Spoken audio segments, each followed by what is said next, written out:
नमस्कार JEE 2025 aspirants. जैसा कि आपको पता है जेई मेन 2025 जनवरी सेशन का फॉर्म jemain.nta.nic.in पर 28 अक्टूबर से लाइव हो चुका है, जिसकी लास्ट डेट 22 नवंबर है। अब इस बार फॉर्म में कुछ ऐसी चीजें पूछी गई हैं जो बच्चों को परेशान कर रही हैं और कुछ और भी प्रॉब्लम्स है डॉक्यूमेंट से रिलेटेड जो बच्चे बहुत पूछ रहे हैं, जिनका मैं निवारण सॉल्यूशन कंप्लीटली एकदम सटीक और लीगल वे से लेकर आया हूं। ठीक है, जैसे कि मेरे पीछे आप ये सारे कमेंट देख सकते हो, बहुत सारे बच्चों को कैटेगरी सर्टिफिकेट में प्रॉब्लम हो रही है, नहीं समझ आ रहा कि स्टेट वाला बनवाना है कि सेंट्रल वाला बनवाना है, कितने टाइम में बन जाएगा, कितने पुरानी डेट तक का चल जाएगा, ये सारी चीजें नहीं समझ में आ रही। कुछ बच्चों का ऐसा है कि उनके क्लास 10th की मार्कशीट में जो नाम है वो आधार कार्ड के नाम से मैच नहीं कर रहा, तो और आधार अपडेट अगर करवाने जाए तो आधार अपडेट होने में टाइम लग रहा है। तो बहुत सारी दिक्कतें, कुछ को माइनर सी प्रॉब्लम हो रही है फोटो अपलोड करने में। तो जो भी प्रॉब्लम इस वेरी शॉर्ट सेशन में एकदम भाई खत्म कर देंगे। ठीक है, इसके बाद भी अगर कोई प्रॉब्लम रहेगी तो सबका मैं जवाब देने वाला हूं कमेंट सेक्शन में, पर प्रॉब्लम इसके बाद बचेगी नहीं इन सब चीजों से रिलेटेड। तो अगर इन सब चीजों का सॉल्यूशन जानना है भाई तो इस वीडियो को अंत तक देखना और चैनल को सब्सक्राइब जरूर कर लेना, बिकॉज वी आर अनअकैडमी जीत, और अगर गर्दा उड़ाना है तो अनअकैडमी जीत पर आना है। तो चलो शुरू करते हैं। ठीक है, तो प्रॉब्लम क्या क्या है, जैसे कि मैंने बात की कैटेगरी सर्टिफिकेट से रिलेटेड प्रॉब्लम है। क्लास 10th की मार्कशीट में जो नाम है वो आधार कार्ड के नाम से मिसमैच हो रहा है या फोटो अपलोडिंग में प्रॉब्लम आ रही है। तो यहां पर जो मैं सॉल्यूशंस बताने वाला हूं अभी, वो सारी की सारी मैंने एनटीए की हेल्पलाइन पे कॉल कर करके पिछले 2 दिन से उन्हें परेशान करके निकाली है। उन्होंने जो बताया मैं वही बोलूंगा, अपने मन से कुछ भी नहीं बोलने वाला भाई, क्योंकि मैं नहीं चाहता कि मेरी वजह से या किसी और की वजह से आपका नुकसान हो। जो ऑफिशियल्स ने मुझे बोला है वही आपको मैं बताऊंगा। ठीक है, तो अब देखो, कैटेगरी सर्टिफिकेट मतलब बेसिकली जब आप फॉर्म भरने जाओ, अगर आप जनरल के अलावा ईडब्ल्यूएस के हो, ओबीसी के हो, नॉन क्रीमी लेयर, एससी हो, एसटी हो, उस केस में आपको ये सारी चीजें मांगी जाएंगी। Category certificate number, name of the issuing authority और सर्टिफिकेट इश्यू डेट। ये 3 चीजें आपको मैंडेटरली फिल करनी है, वरना उसके आगे आप एप्लीकेशन फॉर्म को नहीं भर पाओगे। तो भाई इसका क्या निवारण है इन सब चीजों का, इसमें प्रॉब्लम क्या वो देखते हैं। तो पहले बच्चों बात करते हैं ओबीसी नॉन क्रीमी लेयर की। तो देखो, 2 प्रकार की लिस्ट होती है चारों ही कैटेगरीज के लिए। देखो मैंने लिख रखा है, ठीक है, इसमें 2 है तो 4 कैटेगरीज बेसिकली।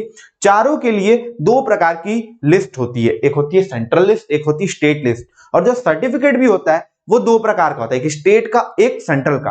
कुछ लोग कुछ कैटेगरीज में मैं अभी आऊंगा, पहले मैं ओबीसी की बात करता हूं। ठीक है, जैसे कि कुछ कैटेगरीज स्टेट में ओबीसी नॉन क्रीमी लेयर में आती हैं, बट सेंट्रल में वो जनरल में चली जाती है, मतलब ओबीसी क्रीमी लेयर में आ जाती हैं। तो उनको कोई भी रिजर्वेशन नहीं मिलता, वो जनरल में कंसीडर होते हैं। बट जो हैं ओबीसी नॉन क्रीमी लेयर में, वो क्या करें। अब मैं ये मान के चल रहा हूं, 2 सिनारियो यहां पे और बात कर लेते हैं। 2 सिनारियो, या तो आप बच्चों क्या हो, या तो आप फ्रेशर हो या फिर क्या हो, आप ड्रॉपर हो। तो देखो यहां पे ज्यादा आपको कंफ्यूजन नहीं क्रिएट करना है। अभी जब आप एप्लीकेशन फॉर्म भर रहे हो, मैं ओबीसी नॉन क्रीमी लेयर की बात कर रहा हूं, चाहे आप फ्रेशर हो या ड्रॉपर, ये रहने दो भी, चाहे आपके पास स्टेट का सर्टिफिकेट है, चाहे आपके पास सेंट्रल का सर्टिफिकेट है, अपलोड कर दो। अपलोड कर दो, को कितना भी पुराना उसका डेट हो, कितना भी पुराना उसका डेट हो, अभी आप अपलोड कर सकते हो। अब देखो 2 सिनारियो है, अगर आप ड्रॉपर हो, ठीक है, तो आपके पास कोई ना कोई सर्टिफिकेट ऑलरेडी होगा, चाहे स्टेट का हो चाहे सेंट्रल का। मैं क्या बोल रहा हूं, चाहे स्टेट का हो चाहे सेंट्रल का हो, कितनी भी पुरानी डेट का हो, आप उसको अपलोड कर दो। अगर आपको सेफ साइड होना है तो अभी लेटेस्ट डेट में आप स्टेट वाला बनवा सकते हो बच्चों, ये 7-8 दिन में बन जाएगा। सेंट्रल वाले में थोड़ा सा टाइम लग जाता है। अगर आपके पास सोर्स है तो भाई बनवा लो, कोई दिक्कत नहीं है। पर अगर सोर्स नहीं है, टाइम वेस्ट नहीं करना, अच्छे से प्रिपरेशन कर रहे हो, तो स्टेट वाला बनवा लो। अगर कोई पुराना है, चाहे कितनी भी पुरानी डेट का, हर बात पे मेरे ध्यान देना, चाहे कितनी भी पुरानी डेट का अपलोड कर दो, ड्रॉपर वगैरह है। अब मान लो फ्रेशर हो, कोई सर्टिफिकेट ही नहीं है, तो मेरा यही सजेशन है, रिकमेंडेशन है कि भाई स्टेट वाला बनवा लो। स्टेट वाला इजीली बन जाएगा, कम टाइम में 7 से 8 दिन में बन जाएगा। थोड़ा पापा से, उनके मित्रों से बात करो, सर्टिफिकेट बनवाओ और उसी की सारी डिटेल फिल कर दो। अब बात टू बी नोटेड ये है कि जब आप अगले साल जेई मेन 2025 के काउंसलिंग में जाओगे जोसा के थ्रू, तो उस टाइम बच्चों जो सर्टिफिकेट आपको लेकर जाना है इन ओरिजिनल फॉर्मेट, वो कहां का होना चाहिए भाई, वो सेंट्रल का होना चाहिए। ठीक है, सेंट्रल का होना चाहिए। अब देखो डिफरेंस क्या होता है दोनों सर्टिफिकेट में, इशूइंग अथॉरिटी का, कि उसको इशू कौन कर रहा है। स्टेट वाले में गवर्नमेंट ऑफ मान लो उत्तर प्रदेश लिखा है और सेंट्रल वाले में गवर्नमेंट ऑफ इंडिया लिखा होता है। ज्यादातर दोनों ही सेम ही ऑफिस से बन जाते हैं, तहसीलदार के ऑफिस से, डीएम ऑफिस से, बट जो अथॉरिटी उसमें स्टैंप होता है वो डिफरेंट होता है, तो उसी से वो सेग्रीगेट हो जाता है कि स्टेट लेवल का है या सेंट्रल लेवल का है। ठीक है, तो सेंट्रल का आपको बनाना है कब, जब जोसा काउंसलिंग के लिए जाओगे और 1 अप्रैल 2025 के बाद की डेट उस सर्टिफिकेट में होनी चाहिए। पर अभी के लिए जब एप्लीकेशन फॉर्म भरना है तो स्टेट का हो चाहे सेंट्रल का भर दो, चाहे कितनी भी पुरानी डेट का है। अगर नहीं है तो स्टेट वाला बनवा लो, जल्दी बन जाएगा और उसकी डिटेल्स फिल कर दो if you are a fresher.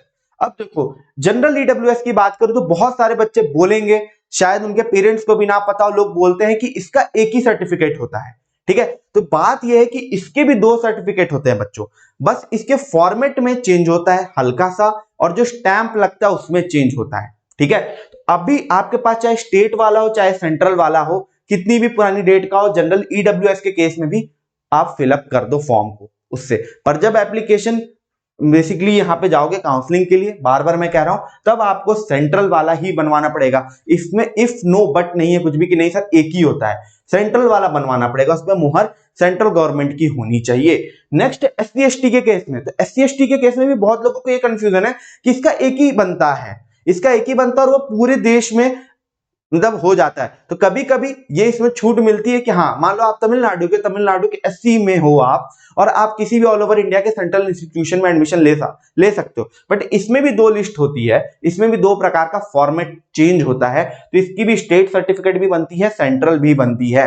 State वाला जनरली एससी एसटी के केस में सेंट्रल यूनिवर्सिटीज में या जॉब्स में एडमिशन लेने के लिए चल जाता है। कभी कभी कहीं अलग से डिमांड आ गई कि भाई नहीं हमको सेंट्रल वाला दो, कुछ नहीं करना होता है, फॉर्मेट चेंज करा के मुहर लगवानी होती है बस।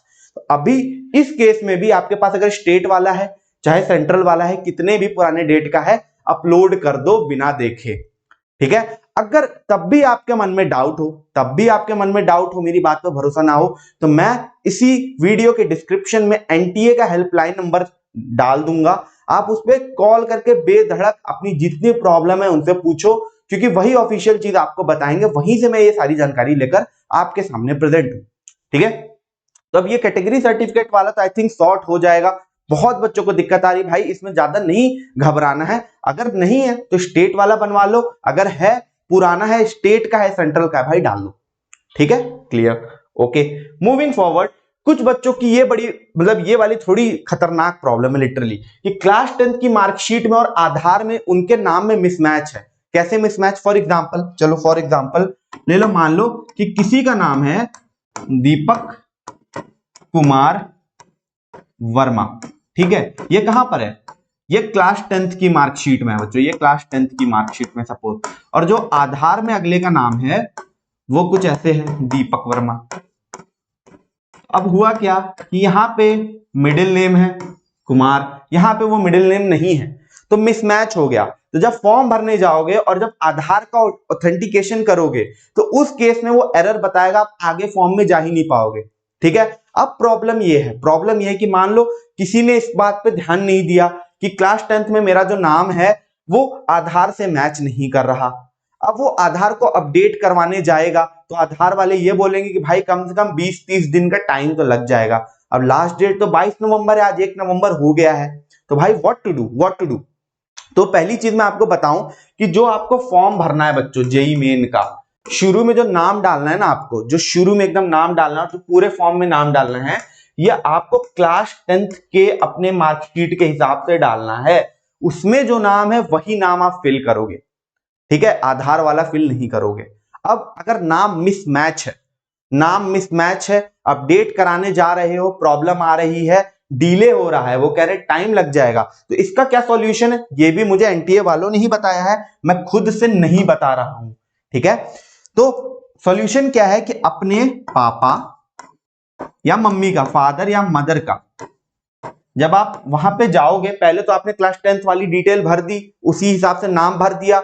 अब जब आप उस वाले पेज पर पहुंच रहे हो जहां पर आपको अपनी कोई आईडी को ऑथेंटिकेट कराना है, तब आधार तो आप करा नहीं पा रहे हो। ठीक है, तो आपको क्या करना है, अपने पापा या मम्मी का पैन कार्ड वहां पर डिटेल डाल देना है। पापा या मम्मी का पैन कार्ड डिटेल डाल देना है।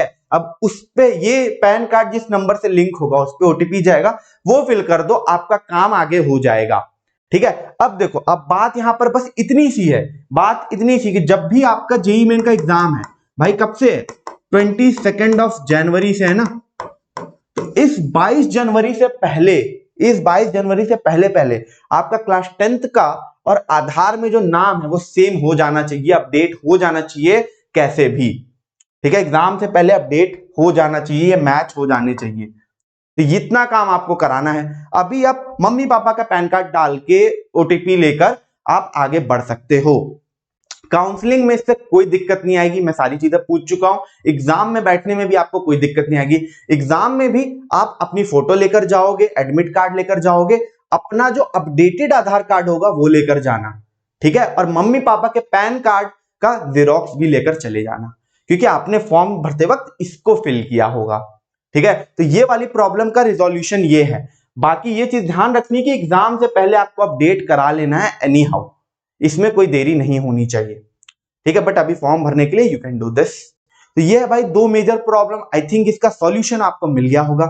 आगे बढ़े, देखो छोटी सी प्रॉब्लम, फोटो अपलोडिंग में कुछ लोगों को कंप्रेस वगैरह करने में दिक्कत आ रही होगी। तो अगर देखो बच्चों, फोटो कंप्रेस करनी मतलब जो साइज है 10 से 300 KB वाला जो रिक्वायर्ड है वेबसाइट पर, अगर उसमें लाना है तो देखो ये एक बड़ी अच्छी सी वेबसाइट है imagecompressor.com, गूगल पे डालो तुरंत आ जाएगा। उसमें यहाँ पर फोटो अपलोड कर दो और फिर देखो ये खुद ही छोटा कर देता है। बाकी इसके नीचे भी एक ऑप्शन आता है, वहां से आप ड्रैग डाउन अप डाउन करके और जितनी साइज छोटी करना चाहते हो कर सकते हो। बाकी क्लास 10th की जो मार्कशीट है आपको पता है पीडीएफ फॉर्म में अपलोड करनी है रीनेम करके, तो उसको अगर कंप्रेस करना है, वो बड़े साइज में है, तो ilovepdf.com है, यहां से बड़ी आसानी से पीडीएफ को सिलेक्ट करके अपलोड कर दो और कंप्रेस होके ये आपको रिटर्न में दे देगा। और जो फोटोज हैं आपकी जिस नाम से रिक्वायर्ड है उसी नाम में रखना। जैसे कि जो फोटो है वो किस नाम से होनी चाहिए, फोटो, और जैसे फॉर्मेट है मान लो जेपीजी, ऐसे हो जाएगा। सिग्नेचर के लिए सिग्नेचर, ठीक है। और क्लास 10th की जो मार्कशीट है वो किस नाम से होगी, इस तरीके से, क्लास फिर कैपिटल में एक्स और सर्टिफिकेट, सर्टिफिकेट है मार्कशीट है, मार्कशीट है शायद, ठीक है, इसको देख लेना। तो इस तरीके से ये हो जाएगा, और डॉट पीडीएफ यहाँ पे डॉट जेपीजी। तो ये है भाई फोटो के लिए। तो बेसिकली यही कहानी है बच्चों, इतनी सी बात है जो आई थिंक जितनी प्रॉब्लम थी उसको मैंने यहाँ पे बता दिया है, उसकी सारी चर्चा हमने कर ली। अभी भी कोई दिक्कत है आपको, ठीक है, तो वो मुझे कमेंट सेक्शन में बताना। ठीक है, जो भी आपके ओपिनियंस है कमेंट सेक्शन में बताना।